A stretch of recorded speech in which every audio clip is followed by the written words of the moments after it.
electiva en hacer una laparotomía o una laparoscopía.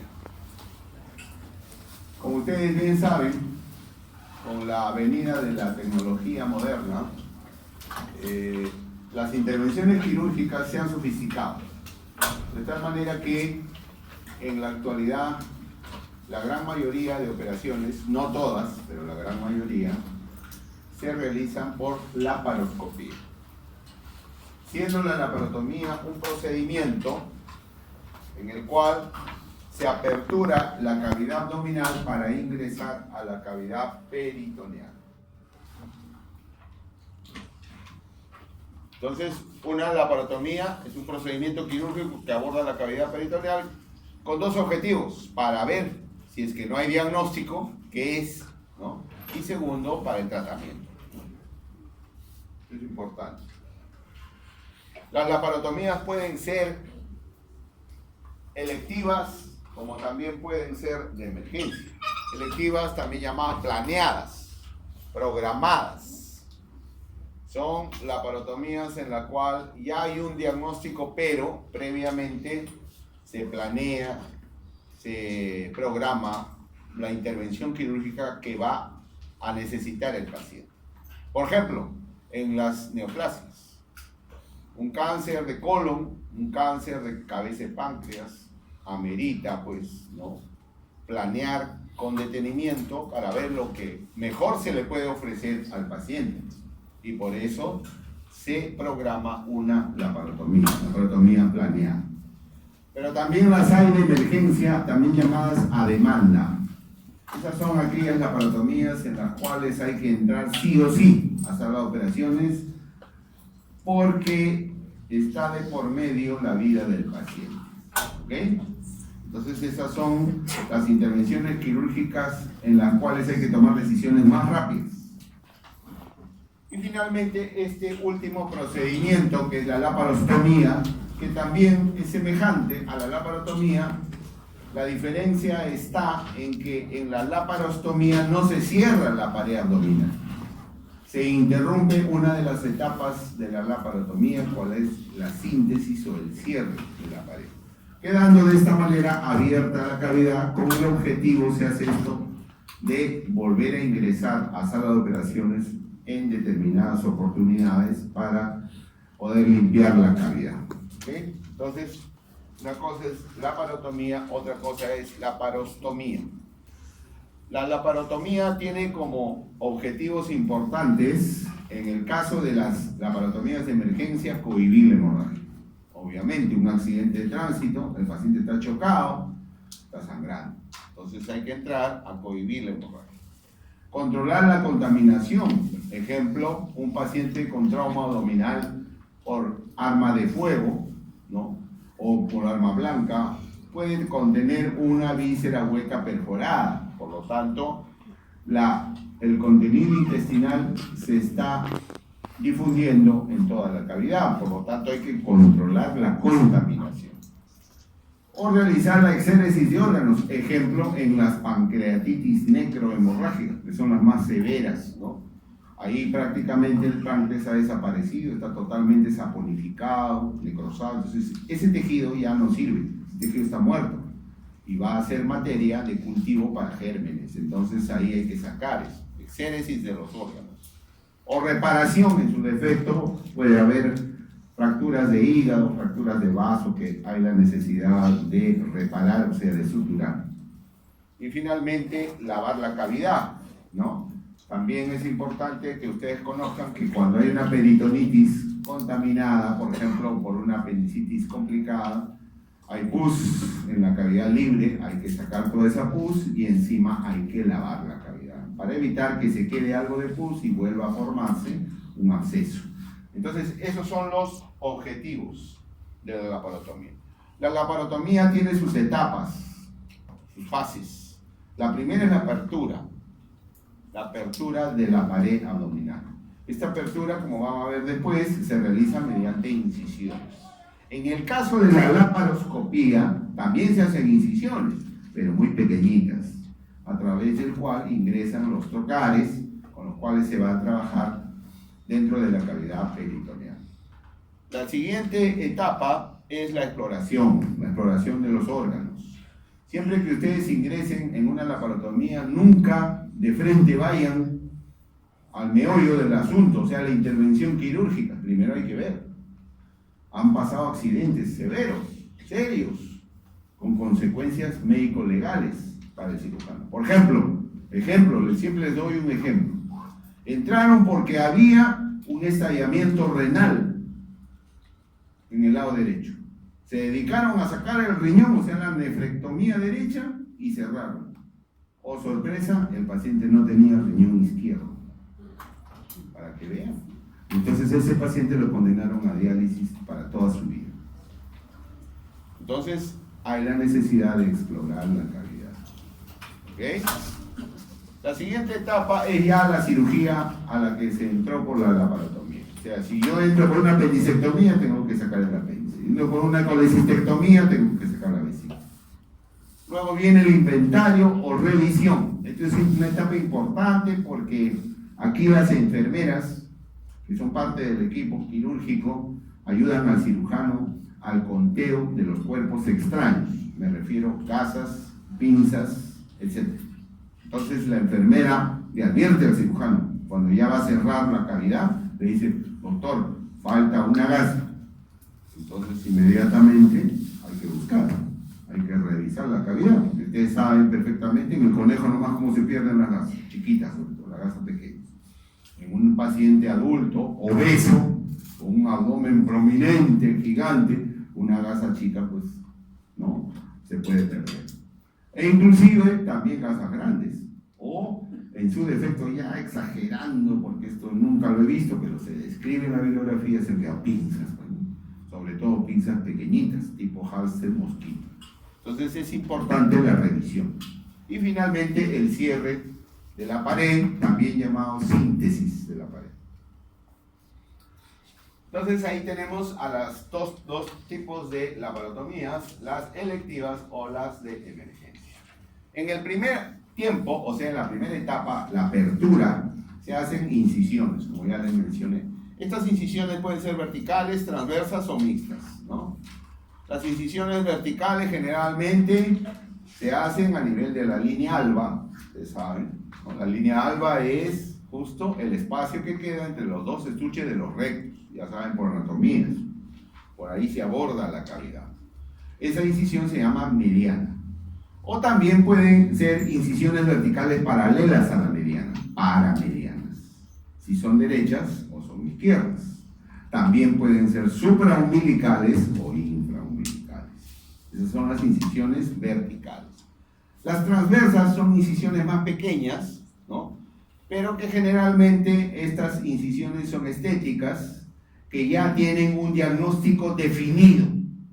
Yo hago una incisión de McBurney o Rocky Davis cuando sé y estoy 100% seguro de mi diagnóstico. Yo no voy a hacer esta incisión si estoy en la duda. Si estoy en la duda, mejor hago una paramediana o una mediana, pues. Porque no vaya a ser que no es el apéndice, es la vesícula, ¿y qué hago? Con una incisión abajo. ¿Se dan cuenta? Entonces, estas incisiones transversas, si bien es cierto, son estéticas, son pequeñas, pero necesitan un requisito antes. ¿Cuál? Diagnóstico definitivo, seguro, ¿ok? Igualmente la subcostal, que puede ser derecha o izquierda, la derecha es la Kocher, que se utiliza mucho para la colecistectomía o la exploración de la vía biliar, y finalmente la subcostal izquierda, incisión de Chevron, donde vamos a realizar las esplenectomías o las pancreatectomías. Las mixtas, estas últimas, se usan muy poco. Son incisiones combinadas, ¿no? Entre las verticales y las transversas. La incisión, entonces, que es de elección del cirujano, depende del tipo de cirugía. Uno, debe darse más importancia a la cirugía que a la estética, ¿ok?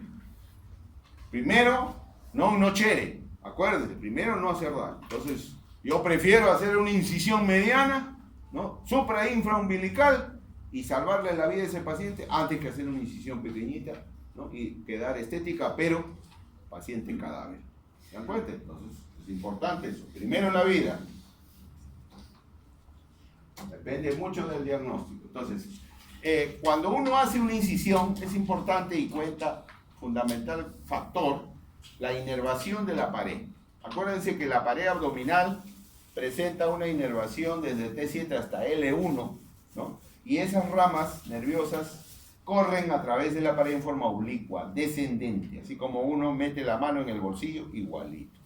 Entonces, estas incisiones verticales, sobre todo, al realizarse, denervan, cortan estos filetes nerviosos. Y al cortar los filetes nerviosos, ¿qué pasa con la pared? Se queda hipoplásica, o sea, se denerva la pared. Al denervar la pared, el músculo se atrofia. Y entonces estos pacientes son propensos a posteriormente hacer eventraciones, hernias incisionales. ¿Ok? En cambio, las transversas y las incisiones oblicuas van paralelas a los filetes de inervación de la pared y separan simplemente, separan. Ahí tienen las características entonces. Ahora, cuando uno hace una incisión, ¿qué es lo que primero salta? La sangre, ¿no es cierto? Es una hemorragia.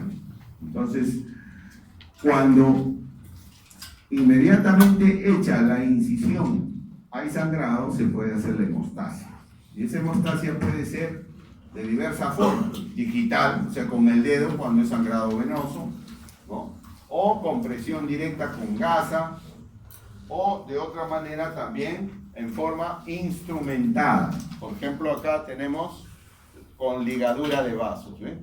Yo veo, por ejemplo, estoy haciendo una incisión mediana y me llevé los epigástricos. Acuérdense que los vasos epigástricos están corriendo por detrás del estuche de los rectos.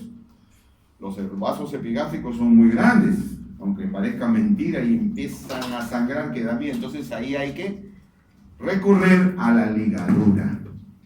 Ya ustedes conocen por técnica operatoria las pinzas hemostáticas, la Kelly, la Crille, la Halsey, ¿cierto? Que pueden ser rectas o curvas. Entonces ahí clampamos el vaso y lo ligamos. O también, cuando el vaso es muy grande, o sea, de calibre mediano para arriba, ya tenemos que hacer puntos de transficción. Por ejemplo, el punto de Gine, ¿no? Que en la práctica de técnica operatoria les enseñaba. Puntos por transficción que son hemostáticos. En otros nosocomios se hacen también la presencia de grapas metálicas, bueno, pero ya eso obviamente más sofisticadamente. O también se puede utilizar medios físicos, como por ejemplo el cauterio, pues, ¿no? Los cirujanos disponemos dentro de la gama de instrumentos el llamado electrocauterio, ¿no? El electrocauterio es un bisturí que corta y coagula. Entonces, inmediatamente que está sangrando un vaso, lo coagulamos. Se acabó, ¿no? O en otros nosocomios más sofisticados, más avanzados, tenemos el láser, el ultrasonido, ahorita el bisturí armónico que está de moda, ¿no? Pero ya obviamente son instrumentos de alta tecnología. Igualmente el argón y el ligachú. Muchas veces, aún así le han puesto puntos, sigue sangrando. El hígado pasa eso. En el hígado pasa bastante eso. Se saca la vesícula y del lecho vesicular llora y llora y llora. Punto. Nada. Sigue. Otro punto transficiente. Nada. Sigue sangrando. Entonces, ¿qué hay que hacer? Hay que utilizar compresas. Taponamiento. Agarro yo gasa grande, ¿no? Y la meto, la tachono bien ahí por compresión. Tiene que parar. Eso se llama taponamiento hepático. No solamente hay en el caso del hígado, también hay en el caso del vaso. Taponamiento esplénico o taponamiento pancreático. Entonces ahí utilizo material biológico que tenemos en el quirófano, ¿no? Son compresas que tienen trombina que favorecen la producción de fibrina para el coágulo. Entonces ahí tienen las incisiones verticales que hemos dicho que son medianas y paramedianas, ¿no? Estas son incisiones rápidas. Normalmente una incisión vertical, mediana o paramediana, la utilizo para aperturar rápidamente la cavidad. Se usa en emergencia, mucho. Traumas abdominales, mucho incisión mediana. Yo no voy a, en un trauma abdominal, el paciente está chocado, voy a hacer una oblicua. Ya que estoy frito, pues. Entonces, me permite rápidamente el abordaje. Segundo, son incisiones universales. ¿Qué significa eso? Que cuando yo hago, por ejemplo, una incisión del apéndice sifoides al ombligo, es una mediana, y la lesión está más abajo, está en la pelvis, yo puedo prolongar mi incisión. O sea, son incisiones que son factibles de su prolongación. Adelante, adelante. ¿Ya? Son ampliables, se pueden ampliar, mejor dicho. Por eso se llaman universales. La desventaja es que no son estéticas, obviamente. Bueno, el paciente termina pues con un chuzo, ¿no? Mento púbico, hasta abajo ya, pues. Bueno, entonces, pero vivo, pues. Eso es lo importante, vivo. Y son incisiones pues que generalmente se cierran en un solo plano, ¿ya? Por lo general. Ahí tienen la mediana, miren, están abordando con el bisturí a través de la línea alba, ¿no? Se tracciona con 2 pinzas de Halsted o si no Kelly también, y se aborda de esa manera para, ahí está el estuche de los rectos, ingresando por el medio y está cortando finalmente el peritoneo. Acuérdense que esa tijera debe ser una tijera de Metzenbau. Se olviden, no me vayan a decir Mayo después. Mayo jamás entra en el peritoneo, siempre Metzenbau. De preferencia curva. Muy bien, entonces ahí están las incisiones y el cierre, como ya les he dicho, puede ser en 2 planos o en un solo plano. Luego tenemos acá en esta parte de la anatomía, observen, acá está el estuche de los rectos, está abierto, esta es la línea alba. Pueden ser también incisiones paramedianas, ¿ya? O sea, paralelas a la mediana. Estas incisiones paramedianas pueden ser transrectales a través del recto o pararrectales externas, por fuera del borde externo del recto anterior. Este abordaje pararrectal externo se llama abordaje Gallagher, con J. Gallagher. Es muy usado cuando se hacen apendicectomías complicadas con peritonitis. ¿Ok? Ahí tienen el estuche de los rectos, ¿no? Ya sacando el recto anterior y mostrando la hoja posterior del estuche de los rectos. Acuérdense de esta estructura, ¿cómo se llama? El arco de Douglas. El arco de Douglas, importante porque hasta ahí nomás llega la fascia y el resto es fascia transversalis. ¿Okay? Muy bien, entonces ahí está en estas imágenes transversas el abordaje de las incisiones medianas, la flecha azul, y las paramedianas transrectales o paramedianas pararrectales externas. Okay. Muy bien, entonces son incisiones que me permiten a mí evidenciar bien un campo operatorio. Con una mediana, una paramediana, yo tengo prácticamente que ver todos los 4 cuadrantes, el hipocondrio derecho, el izquierdo, las fosas ilíacas de ambos lados, o sea, tengo un campo operatorio grande, amplio, puedo trabajar cómodamente. Ahí tienen, este es el estuche de los rectos, miren el abordaje a través de la línea alba. Ahí. Entonces, las laparotomías también pueden ser en su primera etapa de apertura realizando estas incisiones, las transversas, que ya les mencioné. Son incisiones de no más de 5 centímetros, son estéticas. El único inconveniente de estas incisiones es que hay que cerrarla por planos. Primero, peritoneo, luego fascia, luego músculo, luego celular subcutáneo y finalmente piel. ¿Ok? Cierre por plano se llama eso. Esta es una ventaja, respetan la inervación de la pared. No denervan como las verticales. ¿Qué más? Son más laboriosas, evidentemente, ¿no? Le da más chamba al cirujano y al ayudante, claro. ¿Ya? Y tienen campo operatorio limitado. Es chiquito el campo operatorio. Por ejemplo, viene una señorita de 17 años y te dice: doctor, tengo mi apendicitis, pero no me haga pues un corte grande, yo quiero usar mi bikini, ¿no? Mi tanga, etcétera. Bueno, ya pues está bien. Entonces le haces una incisión de 1 centímetro nomás. 1 centímetro ahí en la fosa ilíaca derecha. Y por ese centímetro solamente entra tu dedo meñique. y tienes que sacar por ahí el apéndice. A ver, échense a buscar. ¿Ah? Son incisiones laboriosas, pero con campo limitado. Con campo limitado. Y muy sangrantes. Muy sangrantes. Esas son algunas ventajas y desventajas. La que ven ustedes ahí es la incisión de Rocky Davis, incisión transversa, que como ven se realiza en la fosa ilíaca derecha. Justo se traza una línea imaginaria entre el ombligo y la espina ilíaca antero superior. Ahí la unión de los dos tercios internos con el tercio externo, hay un punto que se llama punto de McBurney, eso lo conocen. A ese nivel se hace una incisión transversa, que se llama Rocky Davis. Exclusivamente para ver el apéndice, el ciego, nada más, y el ilion terminal. No veo más ahí. ¿Ok? ¿Está claro? ¿Qué otra incisión tengo? Otras incisiones transversas, bueno, en niños se utiliza esta, transcorporal se llama. Bueno, las incisiones oblicuas, ahí tienen. Acuérdense que una subcostal derecha que generalmente se hace a 2 traveses de dedo del reborde costal derecho, de esta manera, me permite a mí la exploración de la vesícula biliar y la vía biliar, o sea, el colédoco, ¿cierto? Para realizar la colecistectomía o la exploración de la coleocotomía. Sin embargo, también tengo la otra incisión subcostal, la izquierda, que es la incisión de Chevron, donde se pueden realizar las pancreatectomías, las esplenectomías.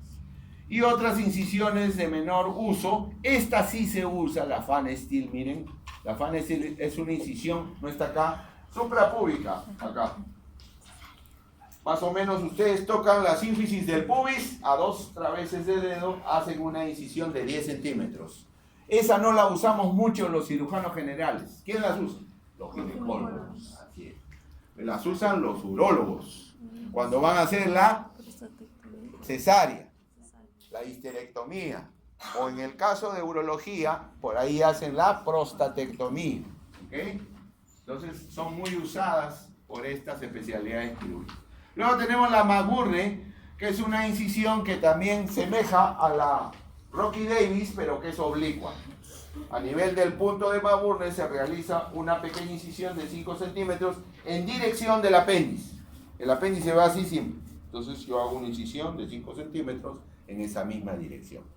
¿Ok? Y esta incisión que se usa mucho, Marrow, así se llama, incisión de Marrow, incisión inguinal, para inguinal derecha, para inguinal izquierda. Se usa bastante para las hernioplastías, ¿okay? Cuando hay hernias inguinales sobre todo.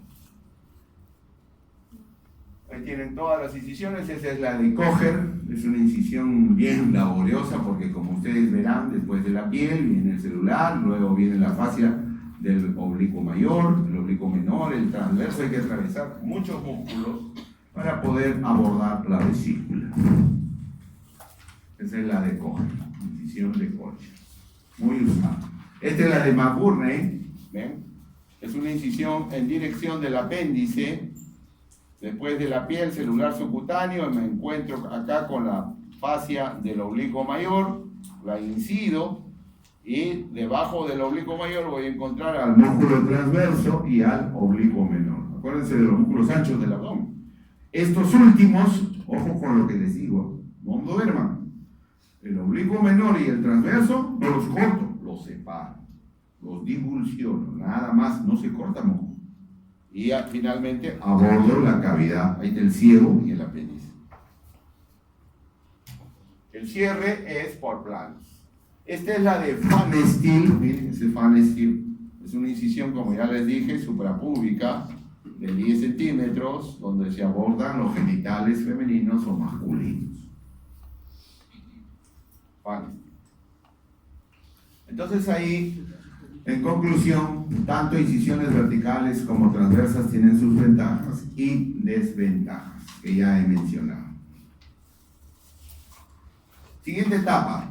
En la siguiente etapa de la laparotomía tenemos la exploración de los órganos. Como ya les mencioné, es siempre necesario ver si existen todos los órganos en su lugar, en su sitio.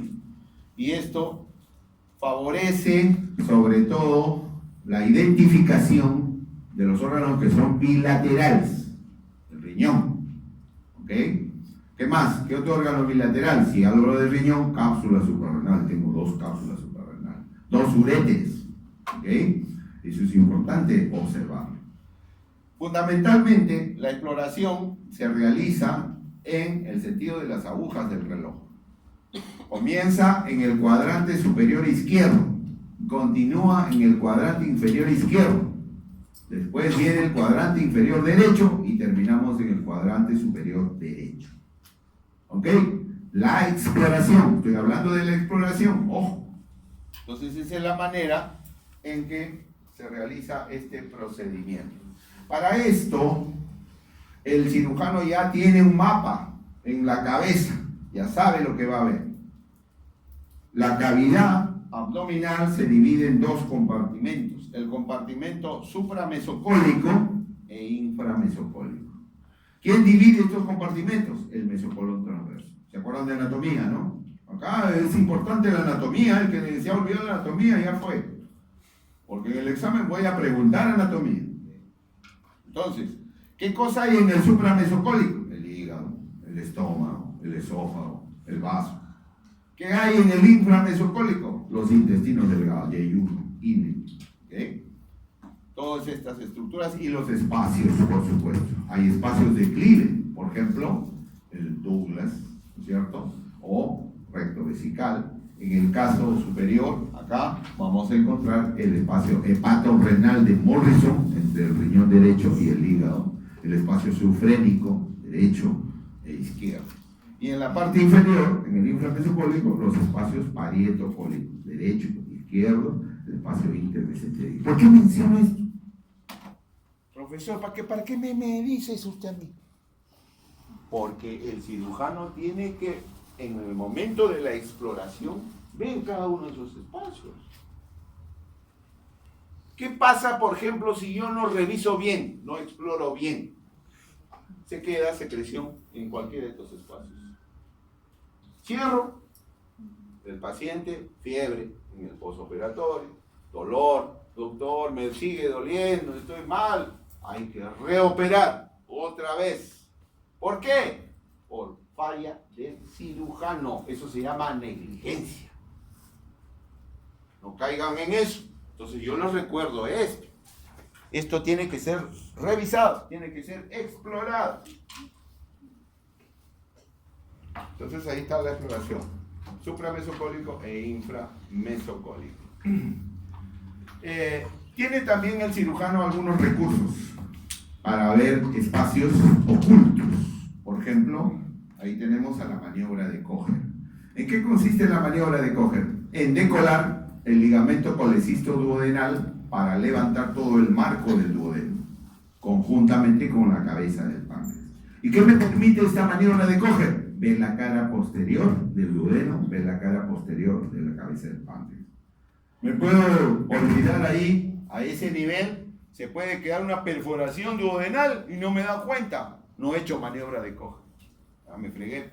Paciente, peritonitis. A los 2-3 días, grave. Séptico. Shock séptico. ¿Y quién lo salva? Otra vez a operar. Pero ya el paciente se hunde. Cada vez se va hundiendo más. ¿Por qué? Por falla del cirujano. Cuando se sospecha entonces lesión duodenal, que son lesiones bien asolapadas, ya, son lesiones que se pueden quedar perdidas, uno no se da cuenta. Abre la cavidad, no hay nada, todo está bien, perfecto. Ya, ciérrala nomás. He visto, pues, a mí me consta, yo tengo más de 30 años de cirujano y he visto cómo han dejado lesiones perdidas ahí y el paciente se ha muerto al fin. ¿Se dan cuenta? Entonces hay que hacer estas maniobras. Tenemos también otra maniobra, la maniobra de Cattell, que permite realizar, ahí tienen, una exploración del vaso y de las estructuras que se encuentran por el hemiabdomen izquierdo. Estos son generalmente signos que nosotros debemos percibir cuando, por ejemplo, hay una perforación de colon, ¿no? Generalmente hay olor, ¿no? O también cuando hay una perforación de ilion, hay secreción libre en la cavidad, verdosa, o también cuando hay perforación de la vía biliar, bilis libre en la cavidad. Entonces son signos que hay la necesidad de ver. Tenemos también la maniobra de Mattox, ¿no? Que es una rotación, se visera y se rota hacia el lado izquierdo del abdomen, todo hacia el lado izquierdo.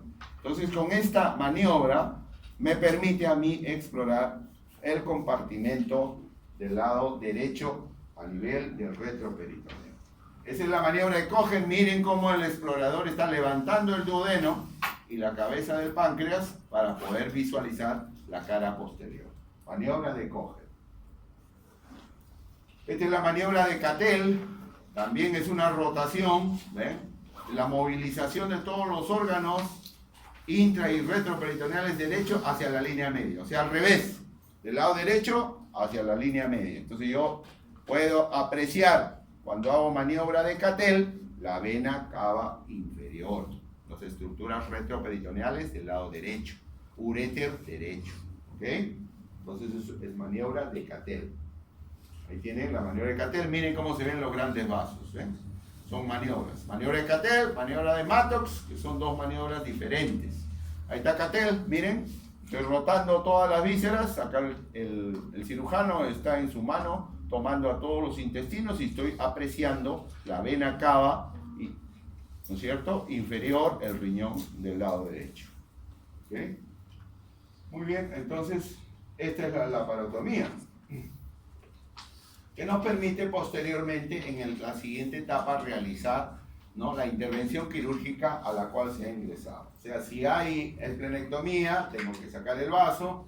Si tenemos algo muy evidente, una evisceración como esta, entonces inmediatamente en la etapa de la intervención quirúrgica tengo que revisar todos esos intestinos porque pueden estar perforados, pueden estar lacerados. ¿Ven? Ahí tienen, por ejemplo, miren, en este caso se ha entrado una laparotomía y encontramos el sigmoides. ¿Ven? El sigmoides es el sigmoides, parece una llanta, totalmente dilatado, ¿no?, con compromiso de su vascularidad, porque este sigmoides está morado, ya tiene desvascularización. Entonces ahí, por ejemplo, en una hernia estrangulada, miren cómo el intestino se ha metido en el saco herniario, de tal manera que se ha necrosado. Entonces ahí tengo que hacer la resección intestinal y la anastomosis respectiva. Finalmente, hacemos la revisión, como ya les mencioné, de toda la cavidad para evitar que se queden los cuerpos extraños y finalmente se cierra. La etapa de la síntesis, por lo general, es por plano. Por lo general, a excepción de las incisiones medianas, en la cual solamente se puede cerrar en un solo plano. Pero en las demás incisiones, todas son por planos. Se recomienda que el cierre primero sea de peritoneo. Ese cierre peritoneal se recomienda, escuchen bien, se sugiere, así la bibliografía lo dice, que sea con una sutura corrida, no a puntos separados. ¿Y qué sutura corrida conocen? El Suriel. Puede ser un Suriel simple o un Suriel cruzado. ¿Cuándo uso uno? ¿Cuándo uso otro? Cuando el peritoneo está sangrante, uso cruzado, porque es hemostático. ¿Ok? Pero si no sangra, puedo hacer un simple con tranquilidad. ¿Qué material uso? Material absorbible. Hay material absorbible orgánico, por ejemplo el cadgus, pues, el cadgus, que es derivado del intestino de carnero, de res, ¿no? Entonces eso se absorbe. A los 90 días desaparece, no hay problema. Pero también puedo usar un material no absorbible, perdón, un material sintético absorbible siempre. Por ejemplo, el bicri, el poliglactín, que es un material muy bueno, de buena resistencia y que dura más que el cadmus inclusive, hasta 3 meses, después se reabsorbe. Entonces eso es importante, ¿ok? Conocer. Luego viene del peritoneo la fascia, el plano aponeurótico. Acá sí se recomienda, nuevamente se sugiere que la sutura sea a puntos separados, no corrido. Y eso yo les remarco bien a mis residentes, porque el residente dice, no, todo más rápido, cerramos, estamos apurados. ¿Qué apurado? Le digo, ya, tranquilo, puntos separados, digo. Y tienen que poner puntos separados. Me están, ¿no? Me arde las orejas, pero no importa. Primero es el paciente. Entonces, ¿qué puntos uso acá en fascia? El simple, el cruzado, el PAC. O también, si gustan, cuando hay gordos, ¿no? Obesos, muchas veces la fascia casi no se puede afrontar. Entonces ahí uso el punto de Ton-Young, que ya les he enseñado también en la práctica. Es un punto especial, ¿no?, que amerita un ajuste para evitar la evisceración posterior. Entonces, esas son las suturas a puntos separados, no continuos. El celular subcutáneo es relativo, eso lo decide el cirujano. ¿Por qué se cierra celular subcutáneo? En algunos casos, cuando el celular subcutáneo es abundante, yo he tenido pues pacientes así, ¿no?, con 130 kilos y tienen una capa de grasa así, pues ahí tengo que cerrarlo, pues. ¿Por qué? Porque si no lo cierro, dejo un espacio ahí abierto, y ese tercer espacio puede albergar secreción serosa. Eso se llama seroma. Y después está saliendo por la herida operatoria un líquido amarillento, cetrino, ¿no? Y hay que abrir otra vez la herida. Entonces, para evitar esas cosas, se prefiere cerrar el celular subcutáneo. Generalmente se hace con un material absorbible también. Luego la piel, ¿no? La piel generalmente se utilizan puntos simples, PAC, el PAC lateral, en fin. Y cuando quieren ser estéticos, pues ya, ¿no?, que no se le note la cicatriz, una sutura subdérmica, ¿no? Entonces ya ustedes habrán practicado eso en su técnica operatoria. Muy bien. Ahora, muchas veces también sucede que no se puede cerrar la cavidad. No cierra. Y no le van a poner, pues, ¿no?, albreque, ¿no? Porque si no, el paciente no va a poder ni respirar. Entonces, ¿qué se hace? Se deja una malla, ¿no es cierto? Esa malla se llama bolsa de Bogotá, la famosa bolsa de Bogotá. Entonces, la bolsa de Bogotá impide la compresión y el incremento de la presión hacia los órganos intracavitarios. Porque si yo lo cierro a la fuerza, entonces la presión intraabdominal empieza a subir y lesiona órganos adentro. Puede ser órganos sólidos, órganos. Eso se llama síndrome compartamental. Entonces hay que evitar el síndrome compartamental porque lesiona más las estructuras. Entonces prefiero hacer esto, bolsa de Bogotá, no cerrar la cavidad. ¿Y cómo se llama eso si no cierro la cavidad? Laparostomía, una laparostomía. Ya cuando baje la presión, ya reciben una segunda intervención, lo cierro, pues tranquilo. No hay problema. Entonces ahí tienen algunas complicaciones, por ejemplo la evisceración, como ya les mencioné, cuando hay incremento de la presión intraabdominal o las evitaciones. Luego tenemos la otra técnica de la laparostomía, que se llama la laparoscopía. La laparoscopía es un procedimiento nuevo, de hace 20 años lo tenemos en el país y en todos los hospitales se practica, ¿no? Ustedes saben perfectamente que para poder ingresar a la cavidad se hace un neumoperitoneo, como ven ustedes ahí, con anhídrido carbónico. Se introduce anhídrido carbónico para evitar, ¿qué cosa? Que cuando entre el trocar lesione pues las estructuras, ¿cierto? Entonces hay un espacio lleno de aire, lleno de gas. ¿Y cómo se mete ese gas? Mediante una aguja, ahí ven la aguja, se llama de Veres, la aguja de Veres, que generalmente se introduce a nivel del ombligo, ¿ok? Entonces, hay una máquina, el laparoscopio, que te indica, ¿no?, hasta cuánto debes ingresar, qué presión de CO2. Lo normal es 16, 20 milímetros. Más no, porque también puedes lesionar estructuras o puedes llevar a alguna complicación. La embolia, por ejemplo, la embolia gaseosa es una de las complicaciones. Entonces se hace el neumoperitoneo y posteriormente se introducen los trocares, como ven, el T1, el T2 y el T3. En el T1 vamos a ingresar la cámara, acá entra la cámara, el laparoscopio, ¿no? Y en el T2 y el T3 las pinzas que van a permitir realizar la intervención quirúrgica. Dependiendo de la intervención quirúrgica, si es una apendicectomía, o sea, una apendilap, solamente basta con 3 trócares, pero si es una colecistectomía ya uno más, 4 trócares, y si es una resección intestinal, hemicolectomía, ya un trócar más, hasta 5 trócares. Pero son incisiones muy pequeñas, de 2 centímetros, ¿Ven? Que se hacen para introducir estos instrumentos llamados trocares. Ahí están los trocares. Los trocares deben ser descartables. En provincia, esto lo usan para 10 pacientes. Porque no hay plata, ¿no? Cuesta duro. Esto cuesta caro, carísimo. Entonces, ¿qué van a hacer? No hay. Y prefieren, antes de hacerle un chuzo, o sea, una incisión, ya lo esterilizamos y lo metemos. Pero no debe ser. Eso no debe suceder. ¿Ok?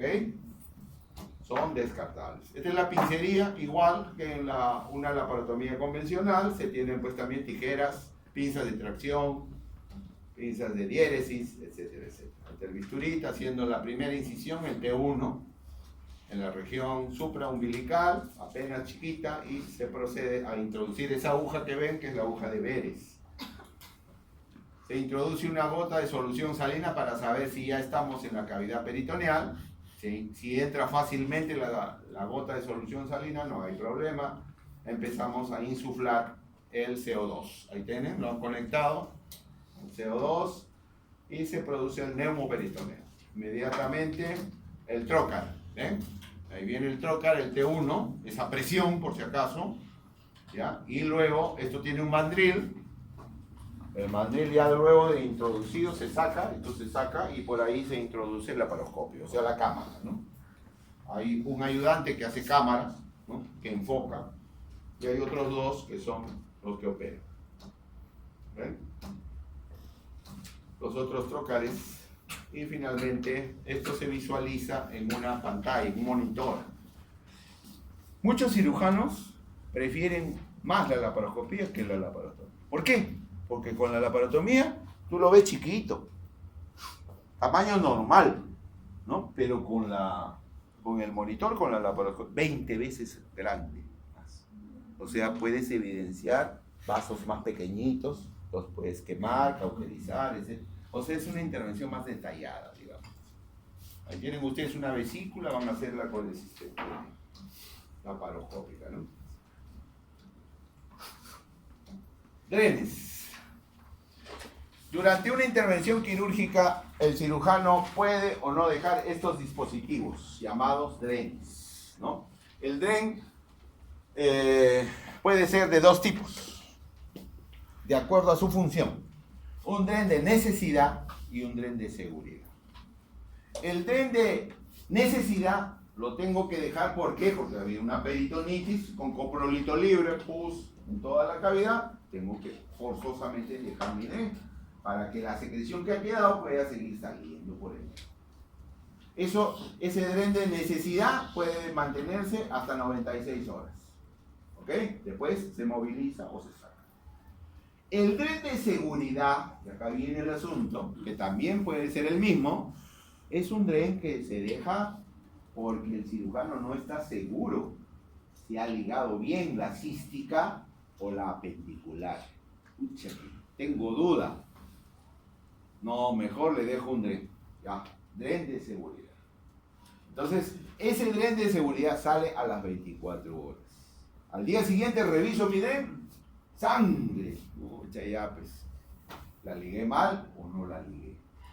Hay que entrar otra vez a cohibir la hemorragia. ¿Entienden? Por eso es importante. Dos tipos de drenes. El dren de necesidad y el dren de seguridad. Entonces es un dispositivo que no suple a una intervención quirúrgica, pero ayuda, colabora, complementa, previene infecciones, ¿ok? O sangrados, en todo caso. Los drenes se usan desde muchos años atrás, desde la época de Hipócrates. Hipócrates usaba mucho dren. Él no hacía apendicectomía, dejaba el dren, nomás se acabó, por ahí sale todo, entonces no hay problema, ¿no? Pero claro, la mortalidad era bien elevada, entonces... Pero se han venido con el tiempo perfeccionando los drenes, ¿no? Y tiene sus características. Debe ser una estructura, un dispositivo que no cause ningún tipo de reacción del organismo. Debe ser suave, plegable, ¿no? Flexible, ¿no? No irritable, ¿no? Y tolerable. Cuando se usa un dren, ahí tienen cirugía contaminada generalmente, ¿no? Peritonitis. biliar, peritonitis por apendicitis, peritonitis fecal, inclusive, ¿no? Cuando hay perforación de colon, pancreatitis, ¿no? Fístulas, etc. Entonces, ¿dónde se colocan los drenes? Los drenes generalmente se utilizan en la cavidad, ¿no es cierto? Puede ser un dren tubular, un dren laminar. ¿Y dónde lo coloco? Lo coloco generalmente en los espacios de clive. Ya hemos mencionado hace un rato, los espacios de clive más importantes son el Douglas, ¿no es cierto? O sea, el recto vesical. En el caso del varón y en el caso de la mujer, no es recto vesical. ¿Qué cosa es? Eso lo dejo para el examen, entonces. ¿Ya? Entonces, Douglas en la mujer no es el mismo Douglas que el varón, ¿ah? Por si acaso, lean, se lo dejo de tarea. ¿Ya? Luego, ¿qué otro espacio de clive tengo yo en la cavidad? El Morrison. Si voy a operar una vesícula, yo le dejo un dren ahí, en el Morrison. ¿Ok? Tenemos también los espacios parietocólicos, derecho, izquierdo, cuando uno interviene quirúrgicamente el colon, derecho o izquierdo. Entonces tengo que dejar drenes en los espacios de clive, porque ahí se acumula la secreción. ¿Ok? Normalmente el dren sale directamente hacia a la superficie, hacia la pared, pero nunca lo saco por la herida, jamás. Tengo una peritonitis fecal y yo lo voy a sacar al dren por la herida, se contamina mi herida, pues después tengo que abrir toda la herida, es horrible, ¿ya? El paciente se queda hospitalizado un mes hasta que cierre el ET. Eso no se hace. Entonces, ¿cómo saco el dren? Por contrabertura. Hago un orificio alejado de la herida, por supuesto, para que no se contamine, y por ahí saco el dren. Eso es importante recordar. Ahora, por otro lado, también es necesario revisar a diario en el postoperatorio el dren. ¿Qué sale? ¿Qué tipo de material sale? Pus, ya. O sale sangre, o sale serohemático, o sale seroso. Con el objetivo de manejar la terapéutica. Si sale pus, antibióticos. Si sale sangre, control de hemoglobina. ¿Cuánto ha bajado la hemoglobina? Si es considerable, tengo que entrar a cohibir el sangrado. ¿Ok? Ahora, ¿cuándo movilizo un dren? ¿Para qué se mete un dren ahí? Para que drene, pues. Si está drenando, ¿por qué miércoles tengo que moverlo? Dices, no sé, no les entre en la cabeza a los internos eso. Ni a los residentes, hay veces. Siempre le pica la mano y lo mueve. Deje el dren ahí. Está cumpliendo su función. Mientras cumpla su función, tranquilos. Sigue saliendo. Claro, cuando el dren está seco, no drena, ahí recién puede movilizar. Y no se moviliza todo, no se jala todo, se jala por 2 y 2 centímetros. De 2 en 2 centímetros. Si al día siguiente de movilizar el dren no salió absolutamente nada, vuelvo a movilizar. Y después de las 48 horas no salió nada, el dren afuera. ¿Ok? ¿Está claro? ¿Ah? Muy bien. Entonces es importante recordar con respecto a los drenes. Los drenes se pueden dividir en activos y pasivos también. ¿Cuándo se llama pasivo? Cuando drena por gravedad, por capilaridad. ¿Ok? Son los más usados. Ahí tenemos el Penrose, el dedo de guante, o también drenes tubulares, como por ejemplo el dren de Kerr, que se utiliza en la vía biliar y drena por gravedad. ¿Ok? O drenes tubulares que pueden usarse en la cavidad para que drenen por gravedad. Por ejemplo, cuando hay probabilidad de una fístula fecal, ahí dejo un dren tubular. ¿Okay? Pero pueden ser activos también. ¿Y cuál es la diferencia entre activo y pasivo? El activo implica la necesidad de presión negativa, o sea, succión. O sea, saco mi dren y afuera lo conecto a un aspirador. Un gonco. ¿Conocen el gonco? Es un aspirador, un aparatito que está succionando permanentemente. Si por ejemplo yo tengo una pancreatitis necrohemorrágica en el retroperitoneo, tengo que dejar un dren tubular por aspiración, o sea, activo. ¿Ok? Entonces, ¿para qué? Para que me saque pues toda la secreción, los detritus del páncreas. ¿De acuerdo? Entonces, son características de los drenes activos. Ahí tienen los pasivos, como ya les mencioné, pueden ser laminares o tubulares. Los laminares son el Penrose, que es muy utilizado, o el dedo de guante. Cuando vayan al serum, pásenme un Penrose. La técnica, ¿qué es eso, doctor? Ni conocen. Ya, tráeme un guante. Le cortan un dedo, le cortan la punta y hacen un Penrose. ¿Cómo? Dedo de guante. Ese es un Penrose. Simple. O el tubo que ven ustedes ahí, ¿no? Que también se utiliza, es un tubo de látex. Generalmente estos drenes tubulares se criban, no se meten así nomás. ¿Qué significa criban? Hacer huecos. Se le hace huequitos. Es cribado, ¿ya? Para que pueda drenar mejor. Ese es el Penrose, que ya lo conocen. Y estos son los tubos, ¿no? Uno de los drenes tubulares más usados en la vía biliar es el dren de Kerr. El dren de Kerr es un dren en T, en forma de T, que se introduce en el colédoco. Sale por el colédoco hacia la superficie y por ahí va saliendo la bilis. Es una forma de descomprimir la vía biliar. ¿Ok? Se usa bastante, es un dren pasivo por gravedad. Ahí, este dren de Kerr hay que conectarlo a un reservorio para ver y medir la cantidad de bilis que drena en 24 horas. Dentro de los drenes activos tenemos también el redón, o sea, con aspiración, el Jackson-Pratt y el dren torácico, ¿no? Estos drenes ya implican, como ya les dije, succión. Los dos primeros tienen un reservorio de plástico. Ustedes presionan el reservorio, lo tapan y listo, está chupando el dren, solito. En cambio hay drenes más sofisticados, como el dren de SAM, que implica, como les dije, conectarlo a un aparato de succión, de aspiración. Normalmente el redón y el Jackson-Pratt son de baja presión, o sea, se pueden utilizar en cavidad a baja presión. ¿Okay? Este dren es importante, el SAM, el dren de SAM, es un dren de doble lumen. ¿Qué significa doble lumen? Mírenme a mí, acá tengo el dren, mi brazo. Dentro de mi brazo hay dos luces, dos tubos unidos. ¿Ok? Entonces yo meto mi dren y afuera, por uno de los tubos, por una de las luces, instilo solución salina, o sea, irrigo. Y por el otro, aspiro, succión. Ese es el dren de SAM. Es un dren activo que implica succión a presiones altas. Generalmente se utiliza, acá están las presiones altas, hasta 100 milímetros de mercurio. Se utilizan cuando hay tejido necrótico esfacelado. Caso pancreatitis necrohemorrágica. Caso diverticulitis complicadas. Hinchey 3, Hinchey 4. El dren de SAM es muy importante y nos ayuda bastante para la extracción de las secreciones. Normalmente pues el dren tiene características terapéuticas, ¿no es cierto? O sea, saca la secreción para evitar que el paciente haga un absceso, ¿no?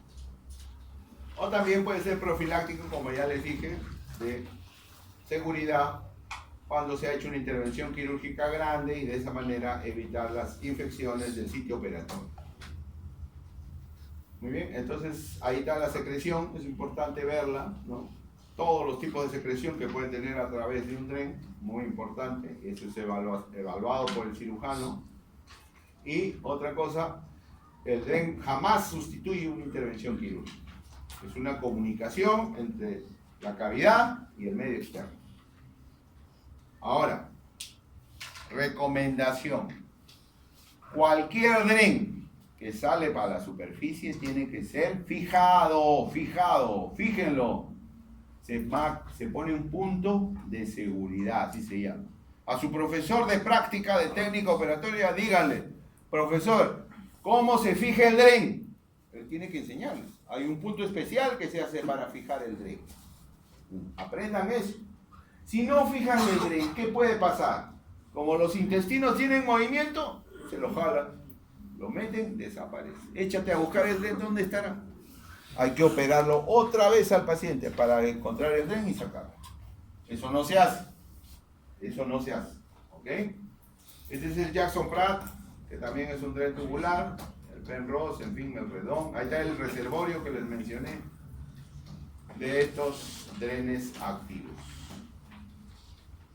Ese es el Kerr, miren, el Kerr en forma de T.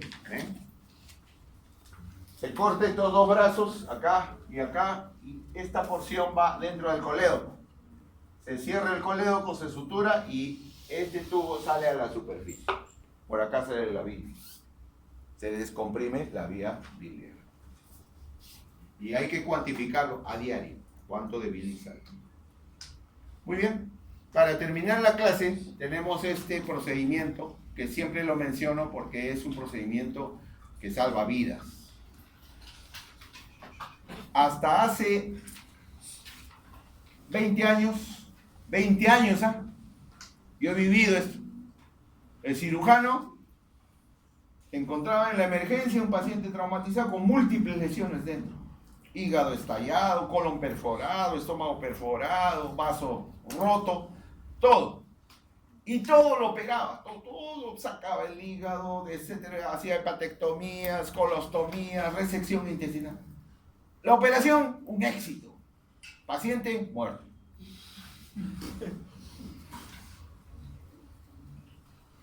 Entonces, empezaron los estudios de investigación. ¿Por qué tanta mortalidad? Si están operando todo, está bien. Ah, se dieron cuenta. No. Tiempo operatorio largo. Cierran la cavidad. Compresión de las vísceras. Hipertensión abdominal. Síndrome compartamental. Los mata. Entonces, cirujanos gringos, norteamericanos, dijeron, vamos a intentar una opción. ¿Cuál?